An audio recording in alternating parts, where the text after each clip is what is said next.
Hi, Maryam. Maryam Tubeileh, all the way from Oman. Dr. Maryam, welcome on board. Thank you so much, Farookh, for this amazing invitation. Thank you. My pleasure.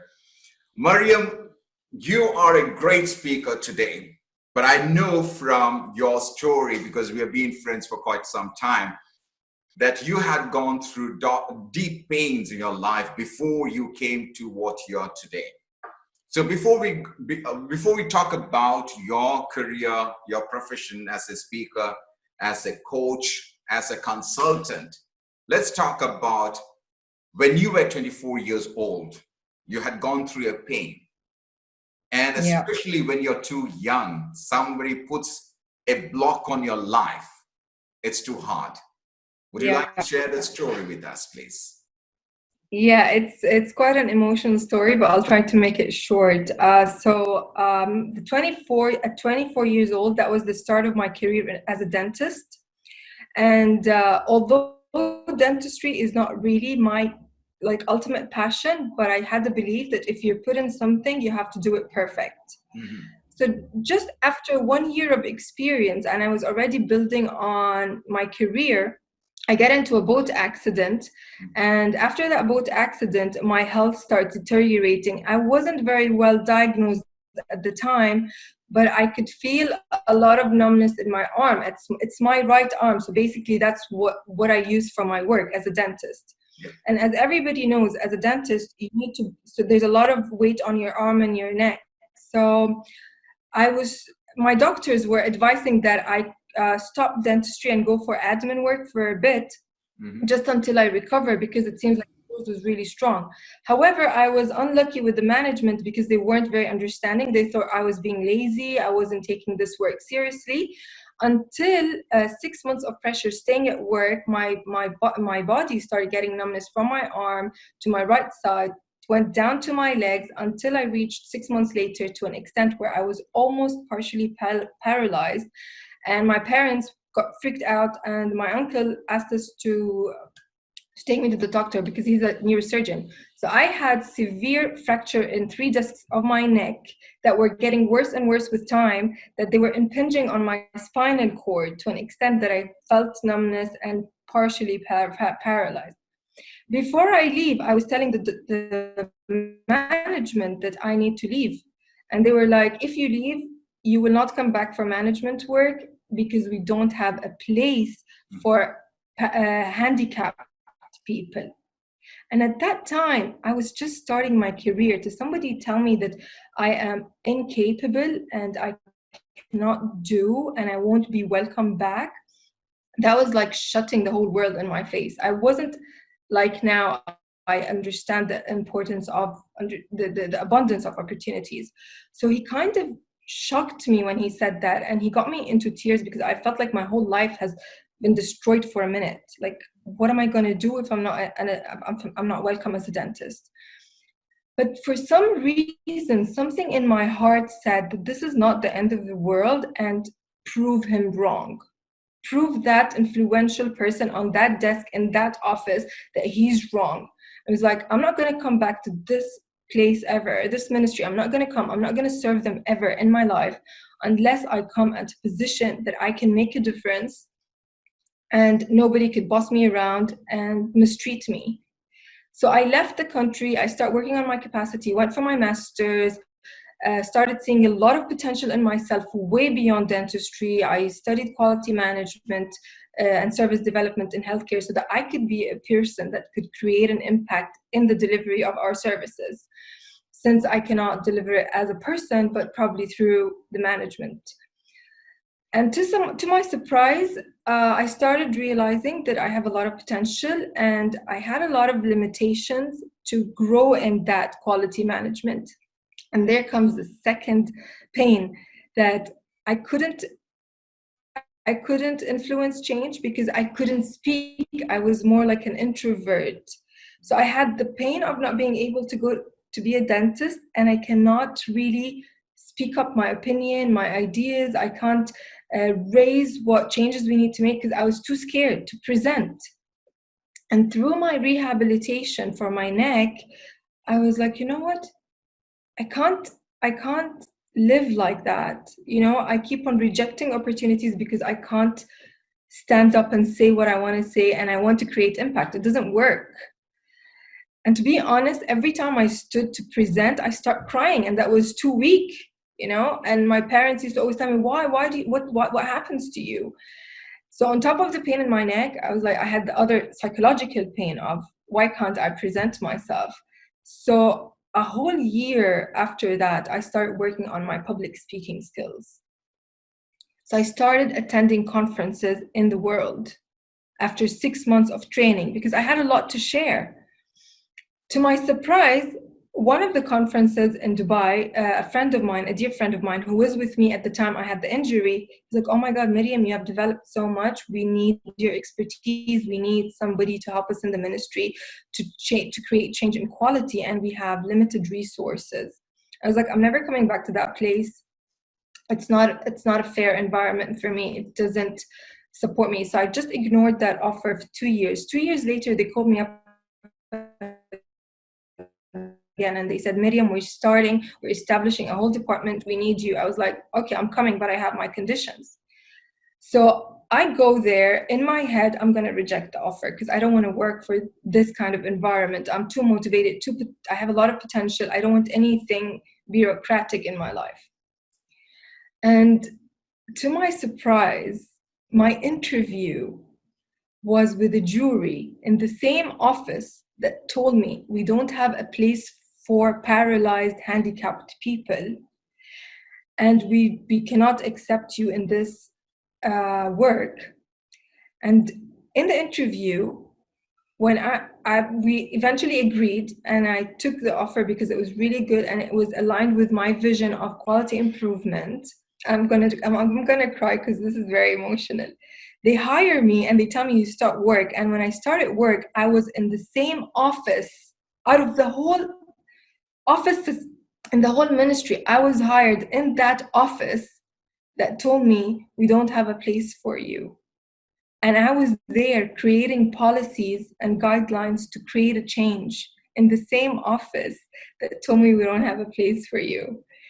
And that was such an experience for me because ever since then, I realized two things.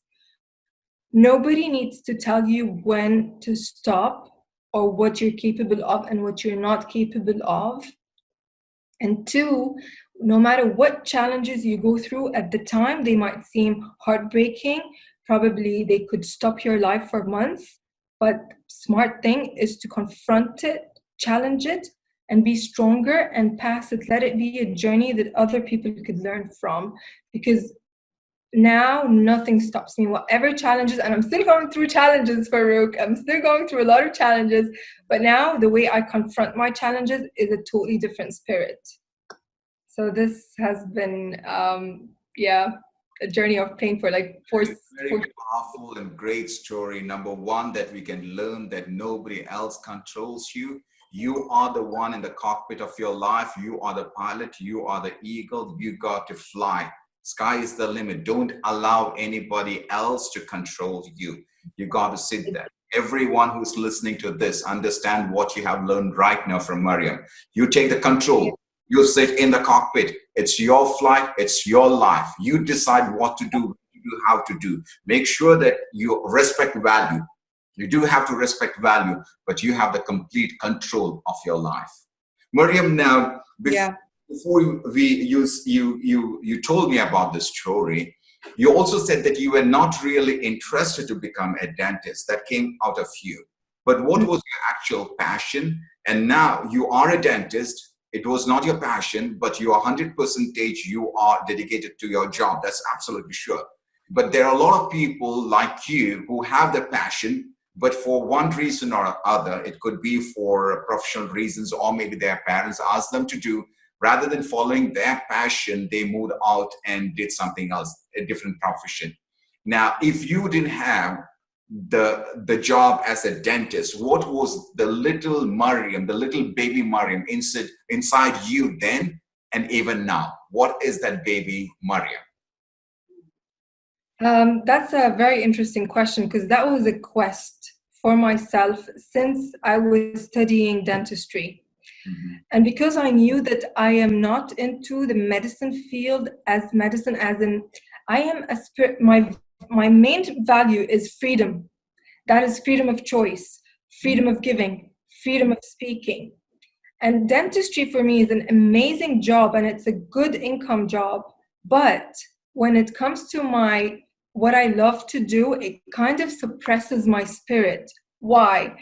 Because this is how I visualize dentistry. I go into a room to dig into another smaller room, to clean a smaller room, and then to fill that smaller rooms. I'm always restricted and narrowed into caves and caves and caves that it doesn't work with me. Mm. So while I was doing dentistry and I'm enjoying it, and the best part I enjoy about dentistry is the part when people come and tell me, we're so glad that you relieved our pain, or we're so glad that you've improved our smile. So that element made me realize what makes me happy about dentistry. And that's where I started finding out my passion. My passion is in giving. Whatever is related to giving or reducing suffering or reducing pain or helping you feel a better person makes me a happier person. And so that I could stay in dentistry and function in a happy manner, I had to find a leeway in somewhere else that could give me that happiness, and it was giving. So I started volunteering in crisis tours where I help people in different countries in crisis. I started going to poverty camps, checking what they need. If it was education, we with the team of like motivated individuals, we would work on things that they need. I started a project by myself. It's an initiative where I fundraise for university students that were incapable of finishing their degree after they started. And all these build up to make me realize that if there's anything I want to do in this world, it has to do with to be related to change, positive change, whether it was in a service, whether it was individual like improvement in their own self, or even just a small information or education that could change a person's life. And so I started shifting from full-time dentistry to more full-time quality management, where we work on improving the services, meaning that we speak to the patients, we speak to the staff, try to improve the culture of the environment they're working in to make it a better place for them. We put strategies and policies where we could improve the services for the staff to make it less risky, and for the patients to make it more friendly. And that took me from the services to realize that, oh my God, I'm not a services person. I'm not a process number person. I'm a human person. I like to help human. So when they tell me, Maryam, go and do a training, that would be like igniting me. When they tell me go write a strategy, that would be like, okay, I'm going to do it, but it's not really what I want. So I started working on my skills on training, coaching, consultancy, so that I could get the best out of me through me to them. And so that's what I do now. I am more into quality management, but focusing more on performance development, whether it was a corporate working on their teams, or whether it was personal, working on your own performance to become a better version of yourself. Wow. Now, you were so shy, you were an introvert, and Yeah. life completely changed. Now, Yeah. most of the speakers that we see today, they have a dream, and that dream is to step onto the red carpet, what we call as the TED Talk. Now, you are a proud organizer. You support the organizers of TED Talk in the Middle East to conduct TED Talk. What is your experience that you would like to share with the audience? That is also TED Talk, as everybody knows. It's a non-profitable kind of an activity. So I also volunteered through a friend's recommendation to handle TED Talk, and she told me to choose the theme I want. So I was like, oh my God, I've always wanted this opportunity to create an environment or a platform where I could shift mindset from being negative or being a complaining environment to being more productive, youth be more positive, more impactful. So when she gave me this, it was like a gift from heaven. Oh my God, I'm organizing TEDx in Oman. That's amazing. So when I thought about it, I was like, what is it that I want the speakers to talk about in TEDx? What's my passion? And it was community impact. Mm-hmm.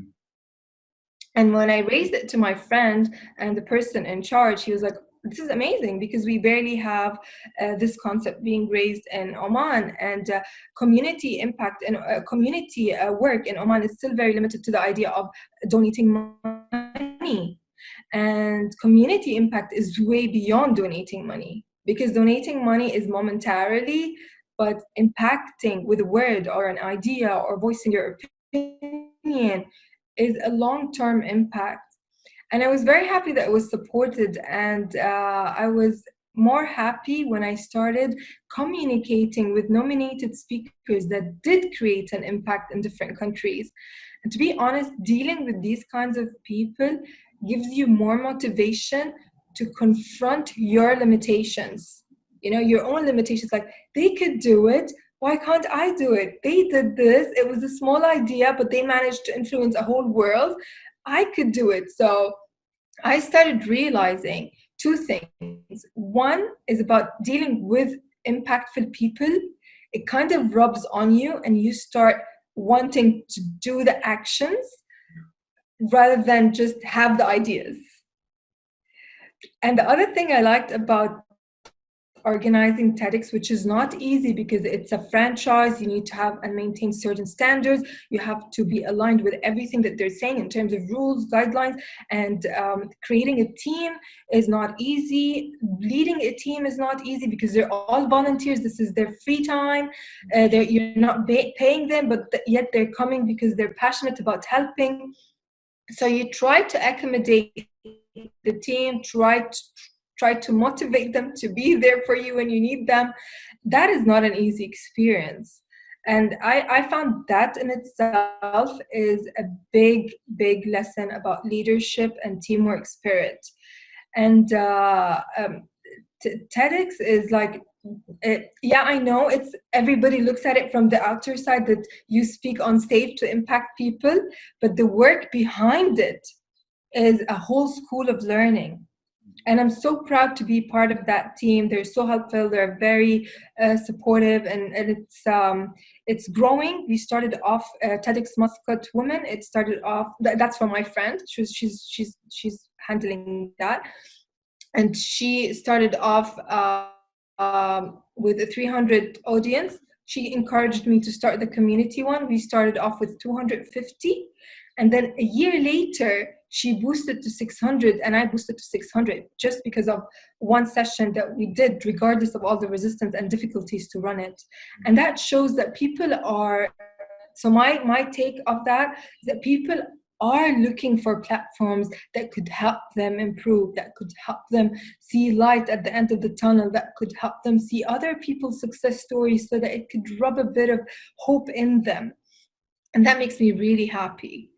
Wow. Maryam, before we wind up, what are the 3 advices that you would like to share with the audience? When I say audience, I'm talking about the young generation.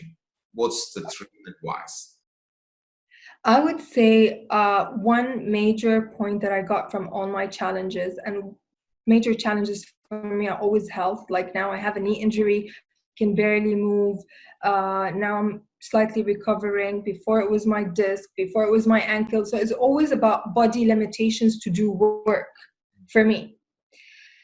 So one thing I learned from that is that no matter what physical limitations you get, it's your mind that generates the change. Yeah. You work on your inner voice. You try to silence the limitations that your mind gives you, and you will find that you could be so creative in the solutions you'll get despite that physical limitation. And I'll just say one example about that. Like, for instance, although I'm a public speaker and I go on stage and I try to motivate and change, and I'm a trainer, but when it comes to social media and presenting myself on the camera, that was for me an ultimate fear up till 1 month back. But I couldn't go to training. I couldn't fulfill my need to give because I was limited at home due to my knee injury. And then COVID-19 came, which made the quarantine even longer. So I was like, oh my God, I'm not impacting, I'm not doing that. It's your passion. When you have a passion, which is my second point, nothing in the world stops you. Even if you're not paid for it, nothing in the world stops you if you find your passion. So my second message is passion. An obsession about the passion will always make you find solutions.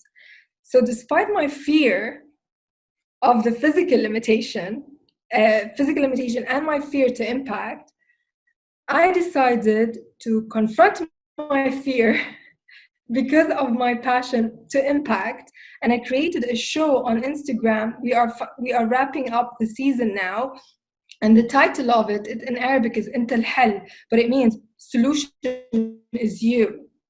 Meaning that no matter what you go through, you are the solution for that problem. Nobody else. Not the circumstances, not COVID-19, not the money, nothing. It's this, your mind. And the third message would be that really